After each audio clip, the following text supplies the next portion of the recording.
Hello everyone. So previously what we had done, we had discussed on the topic singleton pattern, right? So next, today we'll be discussing on the topic or we'll be discussing on the second design pattern named factory pattern, right? So let's see what, or let's get into the definition part here. So let's see what the definition part says here, right? So the factory pattern is a creational design pattern. One second.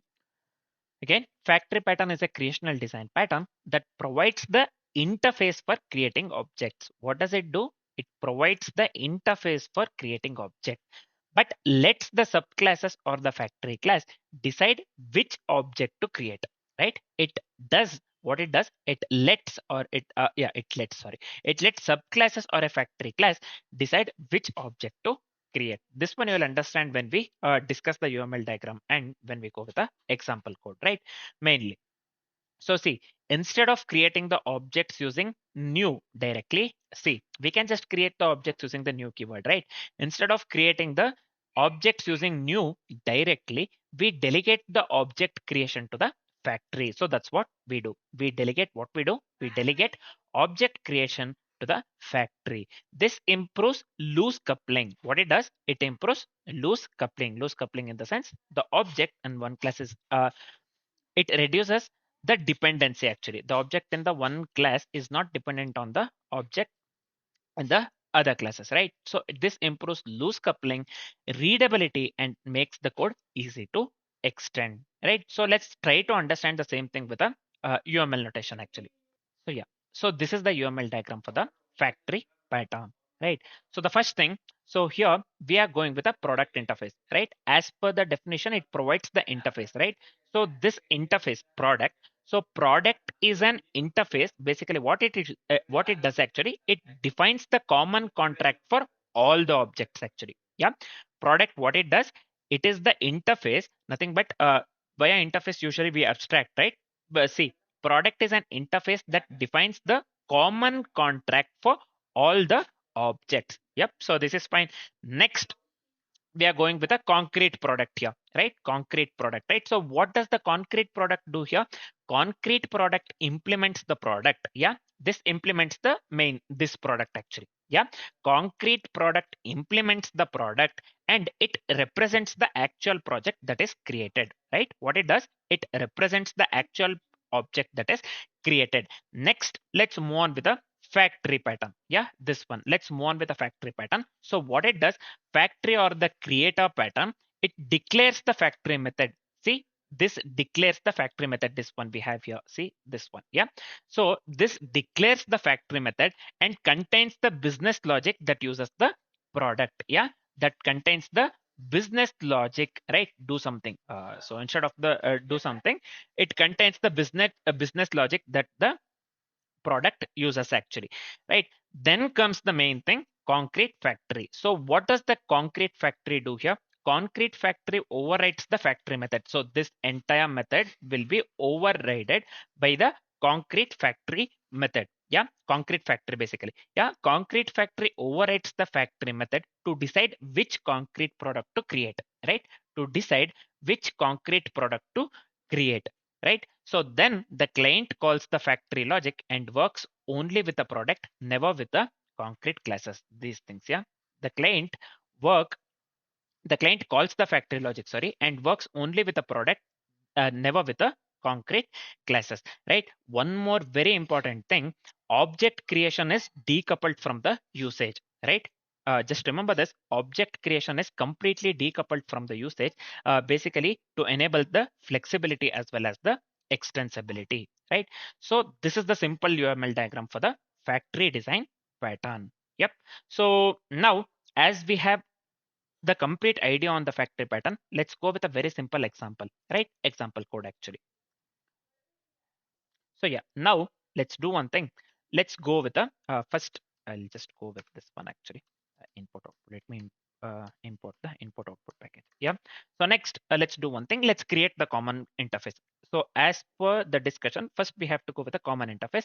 So product in our case, I'll just go with a vehicle actually. Yeah, I'll just go with a vehicle instead of the product. So we have created a common interface, right? So I'll just go with inside this. Let me go with drive method actually. Void drive. Yep. So this is fine. Next, what I'll do, let's go or let's create the concrete implementation here. So I'll just go with class car implements what it implements vehicle, right? So let me go with vehicle here, right? So within this, let's go with a simple method again, named drive actually. Your public, your void. So let me go with a drive. So within this method, so I'll just go with system out println here.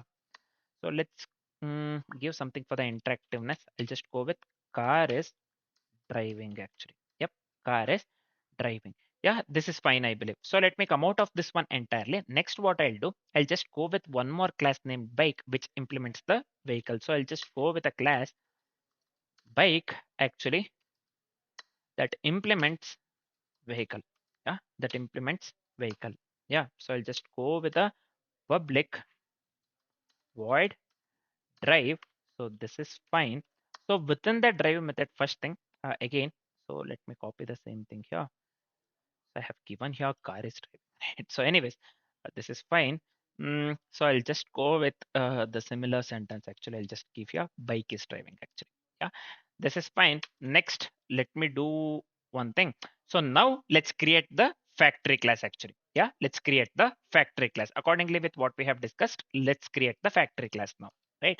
So I'll just go with the vehicle, this one, factory. Yep.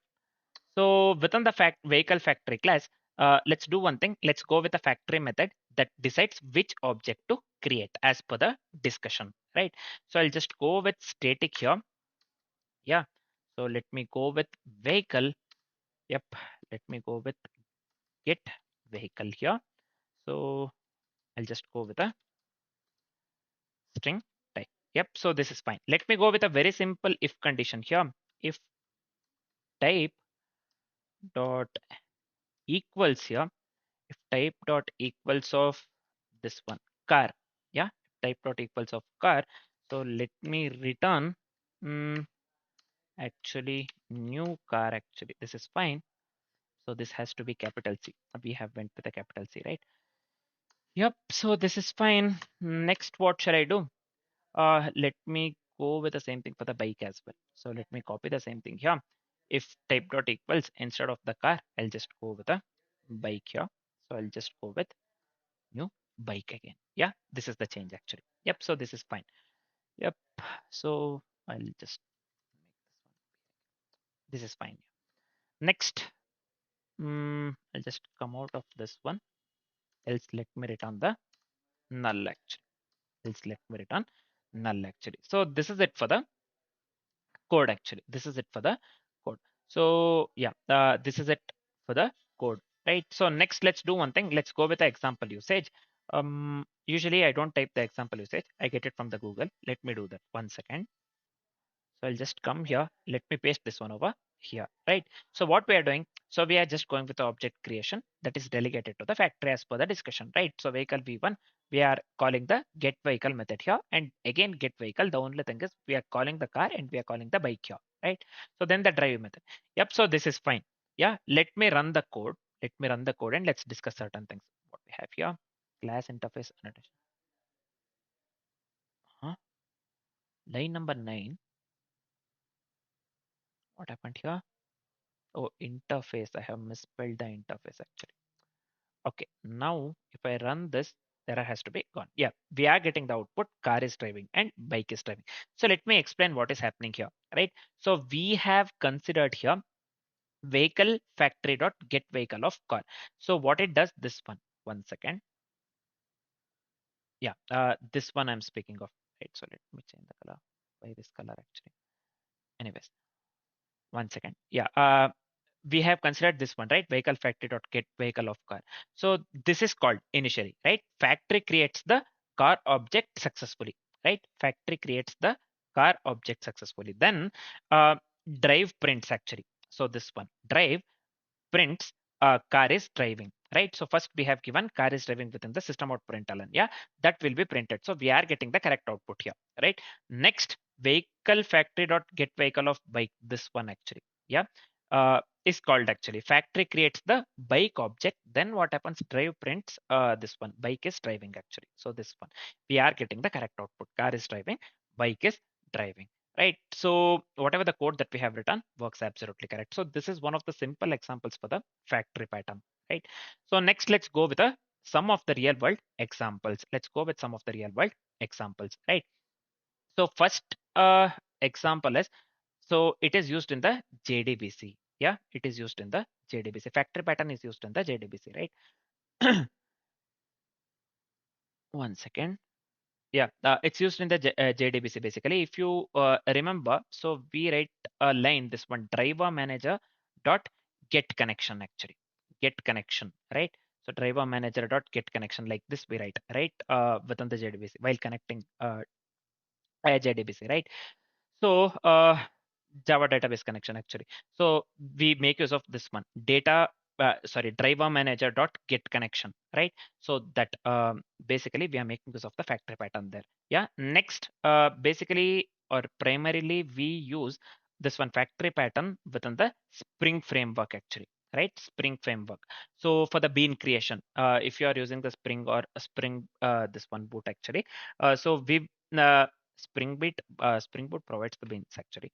So if you are going with the Spring framework, actually, we will be creating the bean, right? So the creation of the bean happens through the factory pattern itself. So that follows factory pattern itself, right? So that is one of the things. Then the third one is logging frameworks, right? It is used in the logging frameworks basically, especially if you have heard of the logger factory basically, right? So we make use of the factory pattern for the within the login frameworks as well, mainly for the logger factory, right? So then we use the this one, what do we call, factory pattern within the payment systems as well. Payment system, see, we have to go with the credit card, UPI, PayPal objects, this one, different things, right? So for that, we can just make use of the factory patterns. Usually we make use of the factory patterns itself there. Yeah. Next, the final one is this one, notification systems actually. Notification systems, right? So usually we go with email, SMS, push notifications actually. Email, SMS, push notifications, these kind of different this one, different notifications we go with, right? Usually, right? For that, we can just make use of the factory pattern as well. So these are some of the real world applications for the factory pattern, or yeah, these are some of the real world applications of the factory pattern. Yep. Next, let's come to the final part, nothing but the complexity. So what will be the time complexity here? The time complexity would lead to big of one.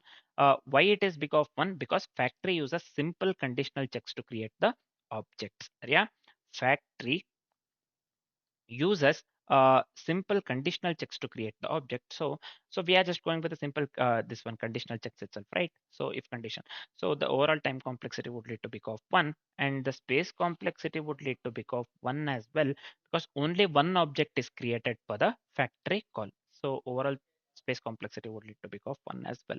The time complexity and the space complexity for the code that we have written would lead to big of one and big of one respectively, right? So this is it for the factory pattern. And one more thing, so just remember this one, factory pattern hides the object creation logic actually.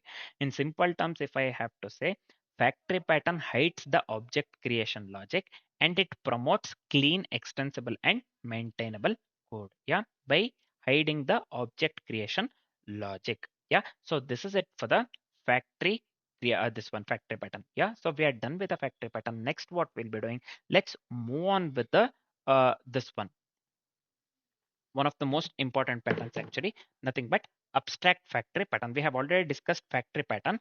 Now next we will be discussing about the abstract factory pattern. Yeah, for now this is it. Thanks for watching, guys.